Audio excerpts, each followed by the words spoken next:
Le séminaire international des moniteurs de l'Alliance des Assemblées de Dieu de l'Afrique de l'Ouest a refermé ses portes ce matin. Le Burkina Faso s'est vu confier la présidence de l'Alliance des Assemblées de Dieu d'Afrique de l'Ouest. Et c'est le seul titre au menu de cette édition. Dames et messieurs, bonsoir et merci de suivre les actualités sur la télévision de la famille. Tout d'abord, le président du Faso, le chef de l'État, le capitaine Ibrahim Traoré, a présidé hier, mercredi 13 août, l'hebdomadaire Conseil des ministres. Cette session ordinaire a examiné et adopté plusieurs dossiers inscrits à son ordre du jour pour la bonne marche de la nation. Le commentaire est signé Abibalaï Boureima. Pour le compte du ministère de la fonction publique, du travail et de la protection sociale, le Conseil des ministres de ce mercredi 13 août a adopté un rapport autorisant le recrutement par concours direct sans formation et par sélection sur dossier pour l'année 2025 à titre exceptionnel. Au total, ce sera 1367 fonctionnaires qui seront recrutés pour opérationnaliser les actions en cours, soit 778 qui seront recrutés par concours direct non suivi de formation. Ensuite, il y aura 589 par sélection sur dossier. Il s'agira de 479 enseignants communautaires, donc des enseignants qui sont déjà qualifiés et qui sont dans des zones à fort défi sécuritaire. Ensuite, il y aura 110 inspecteurs et techniciens supérieurs du cadastre qui sont déjà qualifiés et qui seront recrutés pour accompagner la réforme du cadastre en cours. L'incidence totale annuelle prévue pour ces recrutements est estimée à 3 757 544 987 francs CFA. L'incidence sur le budget de l'ENA, l'exercice 2025, est estimée à 627 457 498 francs CFA. Le Conseil des ministres... Au titre du ministère de l'Urbanisme et de l'Habitat, le Conseil des ministres a adopté un projet de loi portant conditions d'éligibilité et procédures d'accès au logement social au Burkina Faso. C'est un décret d'application de la loi portant promotion immobilière au Burkina Faso qui dispose que les conditions et les modalités d'accès au logement social sont précisées par la voie réglementaire. Alors, le décret qui a été adopté aujourd'hui instaure des principes clairs suivant les orientations du président du Faso. Et il est dorénavant clair que le logement social est construit en hauteur. Donc ce sont dorénavant des immeubles d'habitation en hauteur qui seront destinés au logement social. Les villas pavillonnaires ne seront qu'une exception dans la production des logements sociaux et seront autorisés après examen minutieux et approfondi. Et pour justifier, pour bénéficier d'un logement social, la condition c'est d'avoir un revenu qui est inférieur à 8 fois le SMIC au Burkina Faso. Et les modalités d'accès sont des locations simples, des locations vente, mais aussi à titre gracieux pour les personnes indigentes et les personnes déclarées pupilles de la nation selon les textes en vigueur. Suivant les orientations que nous avons reçues du président du Faso, c'est que on fait en sorte que ceux qui sont déjà attributaires de logements sont exclus dans l'attribution des logements sociaux et naturellement la sous-location également est interdite. Donc il n'est plus question que vous preniez le logement social en présentant des conditions qui vous permettent d'y accéder et par la suite de procéder à une sous-location de ces logements-là. Ça également, c'est banni dans le cadre du décret qui a été adopté aujourd'hui. Le ministre Sidibé souligne que pour assurer la transparence et éviter les attributions multiples de logements sociaux, une plateforme numérique sera mise en place pour le suivi. Il soutient qu'un arrêté conjoint avec le ministre de l'économie et des finances viendra préciser les coûts et toutes les conditions. Le séminaire international des responsables des moniteurs de l'Alliance des Assemblées de Dieu de l'Afrique de l'Ouest a refermé ses portes ce matin à l'église des Assemblées de Dieu de Gunga. Une soixantaine de participants issus de 8 pays ont pu prendre part à ce rendez-vous. La rencontre, qui a été riche en enseignements, a aussi été l'occasion de renouveler le bureau de l'Alliance. Eh bien, c'est le président du département enfants des Assemblées de Dieu du Burkina Faso qui a été porté à la tête de l'Alliance. Tounda Sida Salam, Ouedraogo pour la synthèse. C'est la cerise sur le gâteau pour le Burkina Faso. En plus d'abriter ce séminaire des moniteurs de l'Afrique de l'Ouest, le pays hôte voit le président de son département enfants plébiscité au poste de président de l'Alliance des départements enfants de toute l'Afrique de l'Ouest. Le désormais premier responsable des moniteurs de la sous-région depuis les élections du mercredi 13 août entend inscrire son mandat dans la continuité. C'est une reconnaissance que nous exprimons au Seigneur pour l'honneur que Dieu a fait à l'Église nationale du Burkina et au département enfants en particulier. Et pour cela, ça nous donne un sentiment de joie et nous ne ferons que rendre grâce au Seigneur pour ce soir.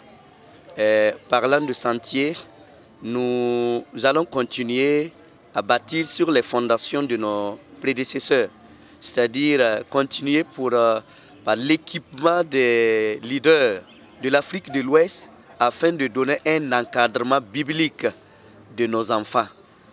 Nous sommes conscients des menaces qui sont autour des enfants de l'Afrique de l'Ouest.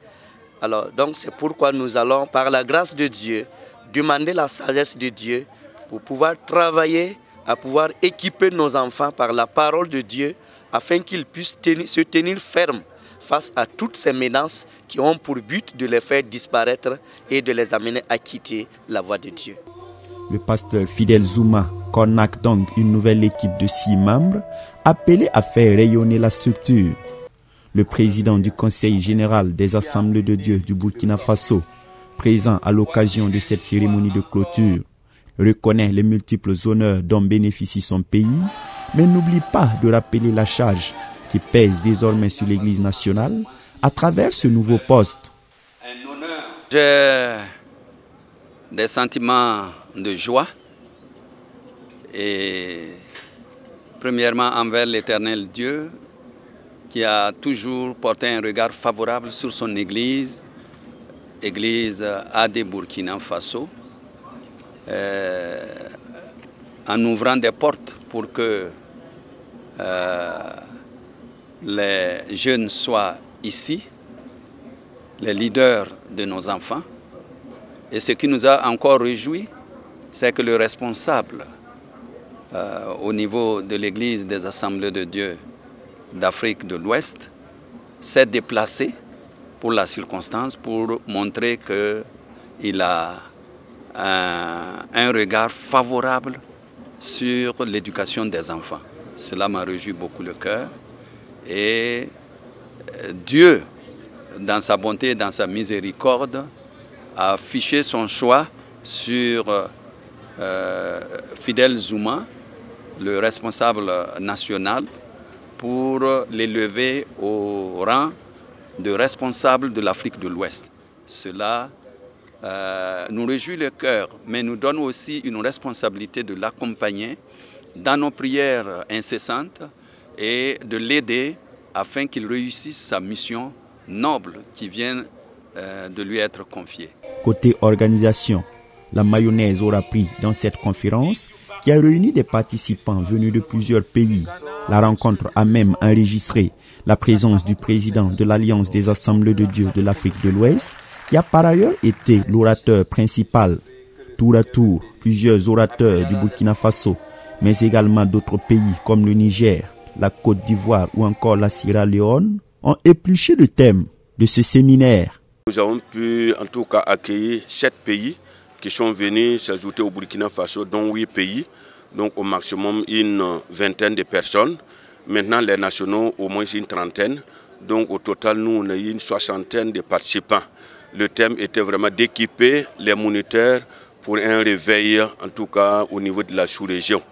C'est le thème vraiment national ou bien international pour cette conférence.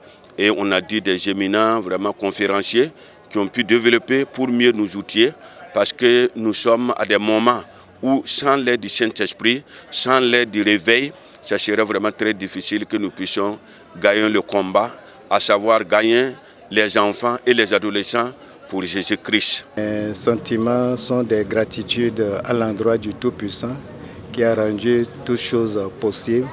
D'abord, le thème qui a été donné à cette conférence est un thème évocateur un thème actuel qui mérite que nous puissions nous pencher sur la vie de nos enfants qui constitue la relève de demain. Nous devons investir sur le plan spirituel, sur le plan académique, sur le plan professionnel, pour que ce soit des enfants équipés dans tous les domaines pour apprendre la direction de l'Église et pourquoi pas de la nation pour demain. Le Burkina Faso, comme d'habitude, c'est mon pays, c'est ma nation, c'est ma terre d'accueil, ce n'est pas pour la première fois. Donc ça ne m'a pas surpris de voir un accueil chaleureux, la paix dont nous jouissons ici et le déroulement des activités. Nous bénissons le nom du Seigneur et je suis dans la joie. Entre enseignement poignant, soirée traditionnelle, renouvellement de l'instance dirigeante, ce séminaire ouest-africain qui se tient pour la première fois au pays des hommes intègres laisse chez les participants la réminiscence de moments particulièrement riches sur le plan spirituel. Il a surtout été un cadre d'expression de l'inébranlable communion entre frères et sœurs en Christ. À l'issue de la rencontre des moniteurs de l'Afrique de l'Ouest, quelques participants livrent leurs impressions. Pour eux, ce séminaire aura été riche en enseignements et en découvertes également, le tout dans une ambiance conviviale. Chacun repart bien outillé pour exceller dans l'œuvre du ministère parmi les enfants. Tundasida Salam Ouedraogo a recueilli des propos pour vous.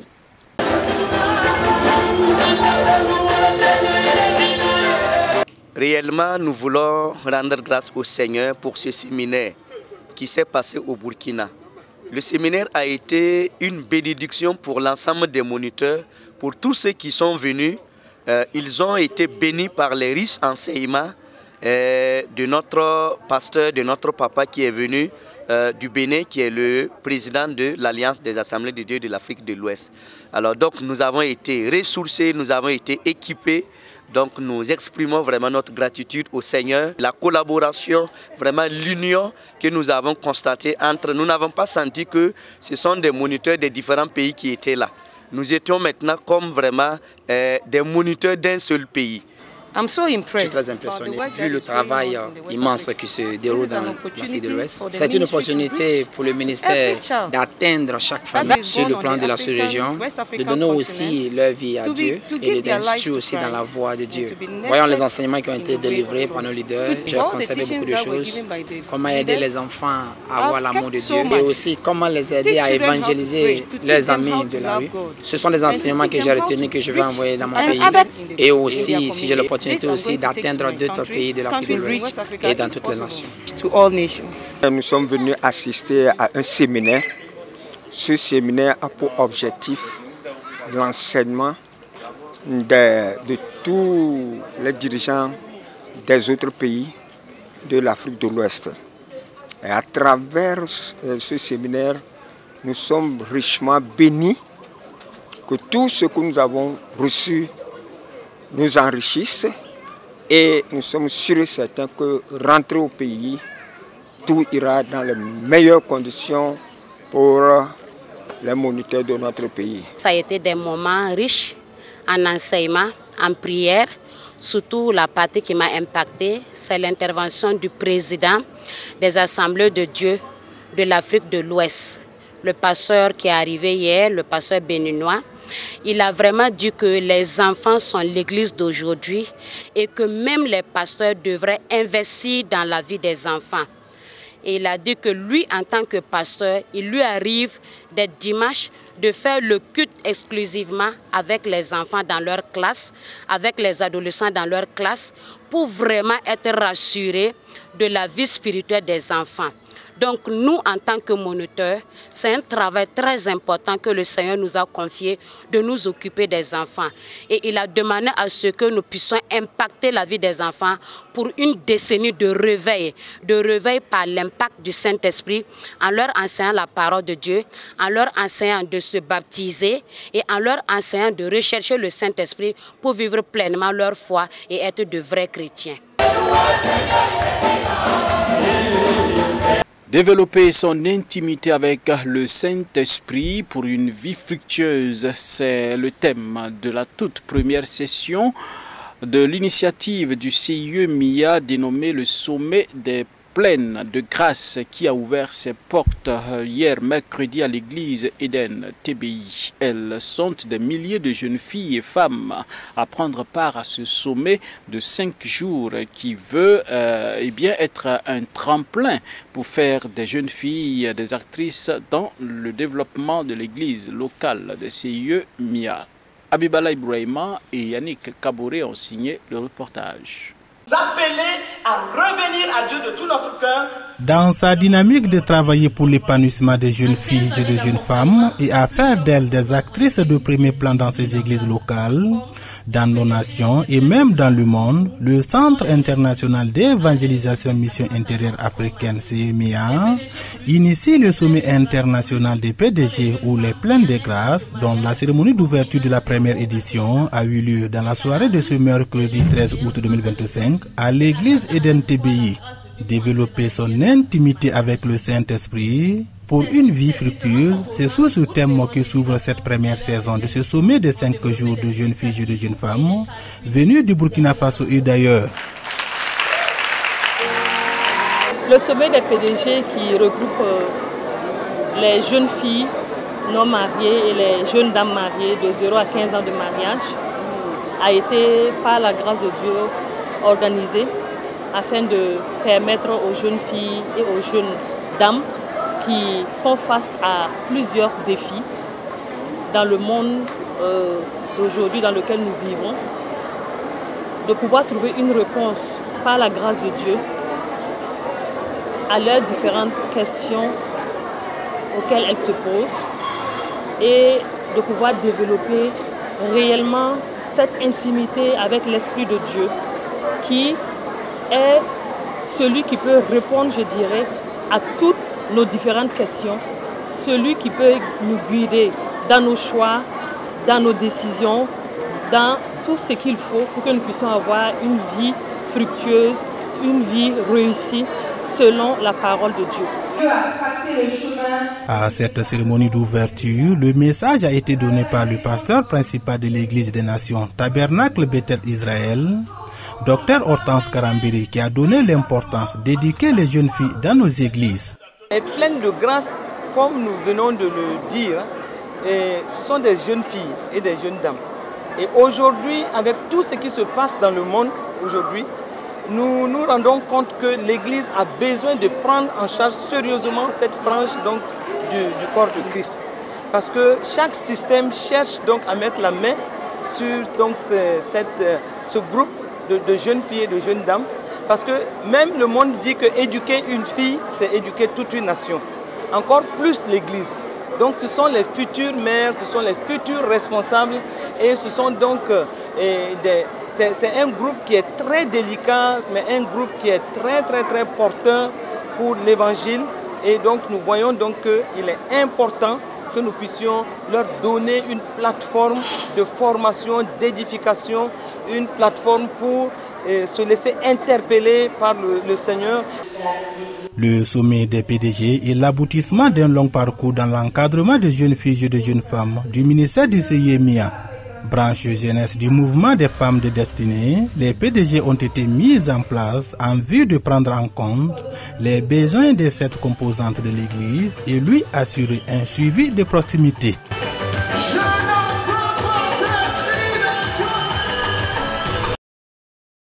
Ça sera tout pour ce soir, dames et messieurs. Merci de votre aimable fidélité au programme de la télévision de la famille. On se souhaite une excellente soirée, d'ailleurs, toujours en compagnie des programmes de la télévision de la famille.